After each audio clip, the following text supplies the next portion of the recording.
Joining us now, another of the president's targets for prosecution, California Democratic Senator Adam Schiff. Senator, the president obviously put a lot of political pressure on those state lawmakers in Indiana. What does it show to you or signal to you about his grip on the Republican Party that they rejected this push? Well, it shows that there are some limits, at least in some parts of the country.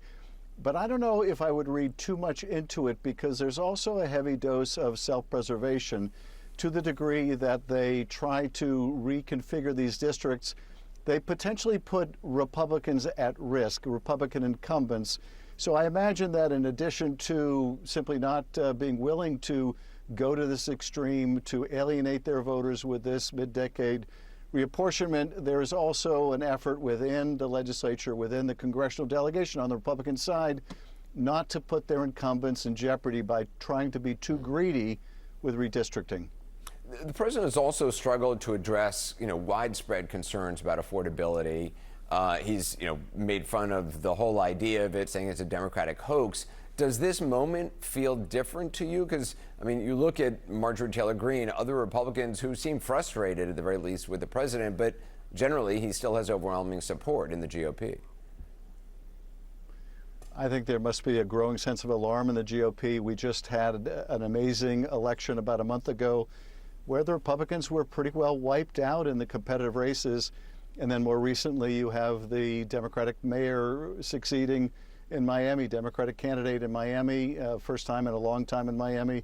You had a Georgia legislative seat flipped by a large margin. So Republicans are alarmed. And then you have the president completely tone deaf, watching him talk about affordability and the challenge Americans face paying for things, being able to afford their rent, their mortgage, et cetera, calling it all a hoax.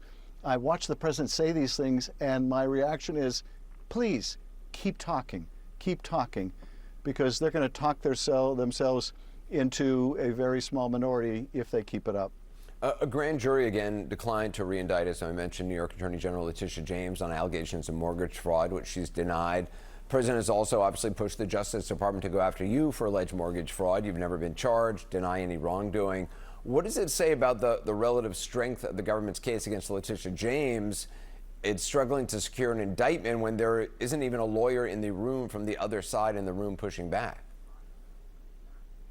It is extraordinary. As a former federal prosecutor, I can tell you it is exceedingly rare for a grand jury to reject a request for indictment, because the standard is so low, and the prosecutors can share with the grand jury and make whatever arguments they want.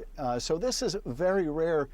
And Anderson, when you consider the history here, you see both how dangerous an abuse of power this is, the president going after his political enemies, but also how absurd it has become, because this started when the career U.S. attorney in the Eastern District of Virginia, appointed by Donald Trump, said essentially there's no case there, and was fired for it along with top prosecutors.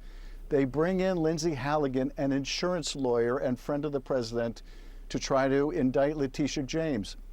She is indicted, but Halligan is thrown out as U.S. attorney because the indictment is because she was illegally appointed to that position. They try again before a grand jury. The grand jury refuses to indict. They try again before a different grand jury. That grand jury refuses to indict. Each time they try, each time they fail, they only strengthen the case that this is a purely vindictive prosecution. But I'll tell you, I talked to one federal prosecutor the other day. I asked, how's morale in the department? And the answer was, what morale? Senator Adam Schiff, appreciate your time. Thank you.